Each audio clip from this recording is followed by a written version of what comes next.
Good afternoon. We are at the Yo property. We're going to be completing a repairability test. We'll be on this front slope, which is south.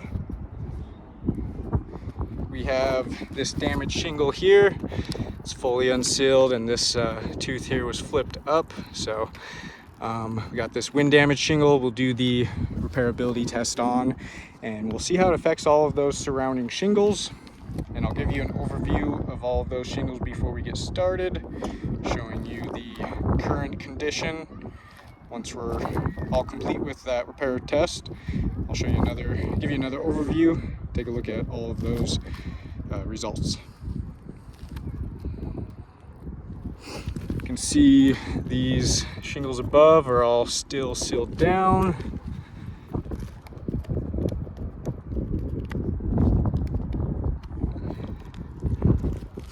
And for my tools, I'll be using a putty knife, flat bar, hammer, and roof snake. And we have this 45-degree angle tool we'll use to give us a reference point. Slide it underneath that damaged shingle, so that way we can see what 45 degrees looks like. I'll give you some views of that. And then throughout the repairability test, we'll try to keep all of any shingles that we do have to lift at 45 degrees or less. I'll keep that in there actually for a little bit. Set you guys down.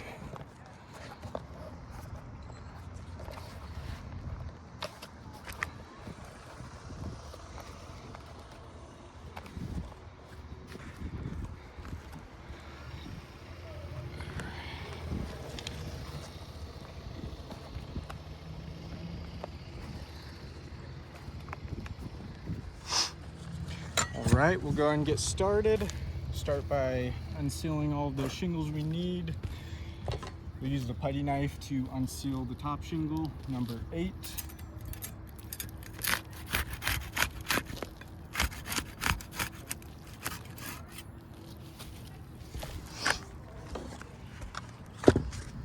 And we'll use the flat bar to unseal the rest of those shingles.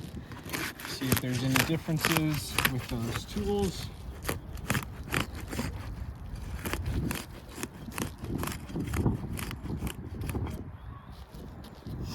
Now we'll start removing all of those nails.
Shingle just tore right there, just from lifting that shingle up.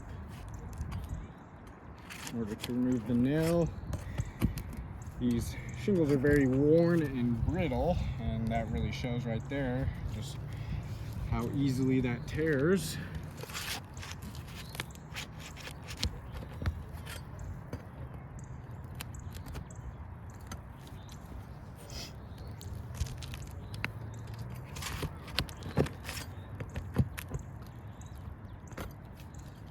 And that should be all of the nails we need. So we'll go and simulate a repair. To do that, we'll slide the damaged shingle out, and then we'll slide it back in as if we're sliding in a new shingle. But since this is just a repair test, putting the same shingle back in. But that should give us the most accurate results in determining whether or not this roof is repairable, as we're doing all the same motions you would for an actual repair. So now that we have that shingle back in place, start getting some nails back in there. I'll be using the roof snake for that.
All right, we're all complete with that repairability test.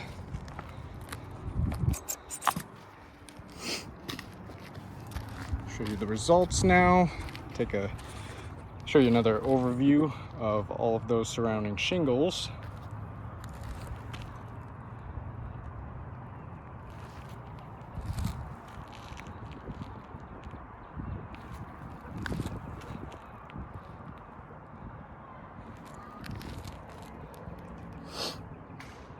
take a closer look at the shingles right above that damaged one. You can see some stress fractures that were caused to those shingles.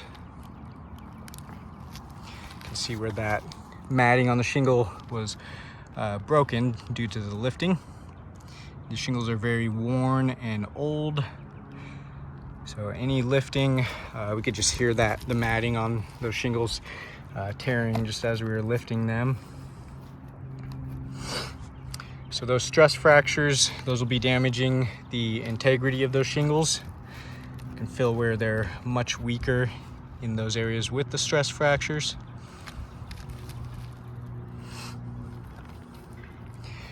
Those stress fractures are going to not allow those shingles to do exactly what they're designed to do as best as they should.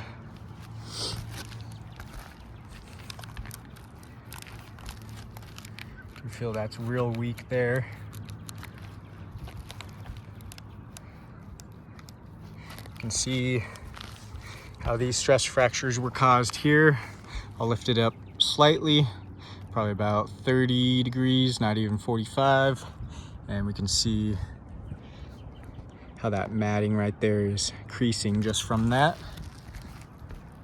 So we can see how those stress fractures are caused. Same thing here.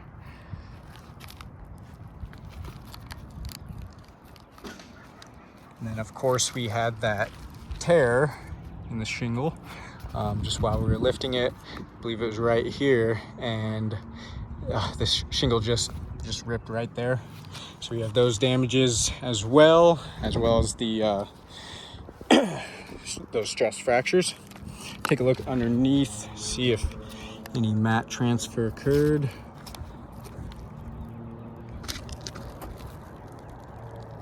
Looks like we can see a little bit of mat transfer right there. Got some chunks of matting that stuck to that tar line. Same thing there.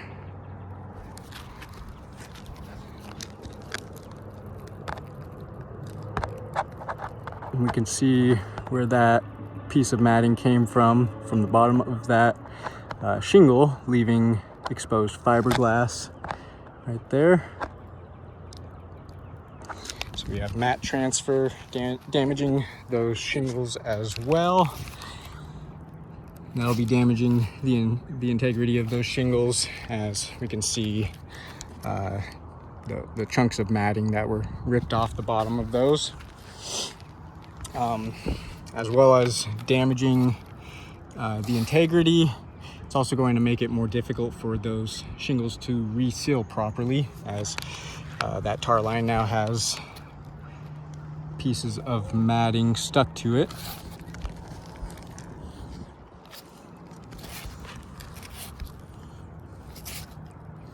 See some more mat transfer right there.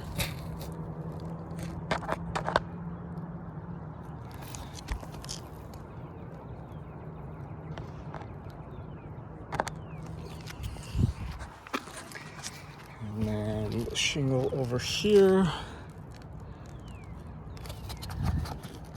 We do have some more mat transfer underneath this one.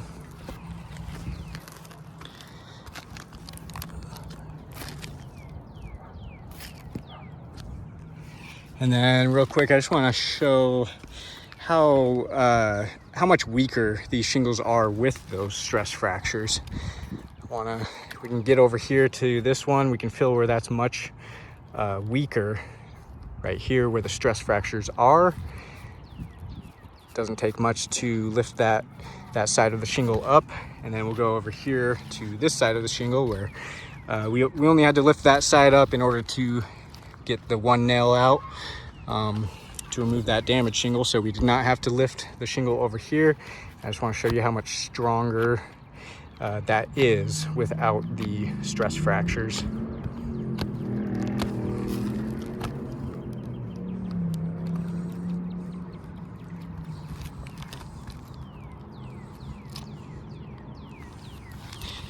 And then same thing with this one. This one's very weak, you can see.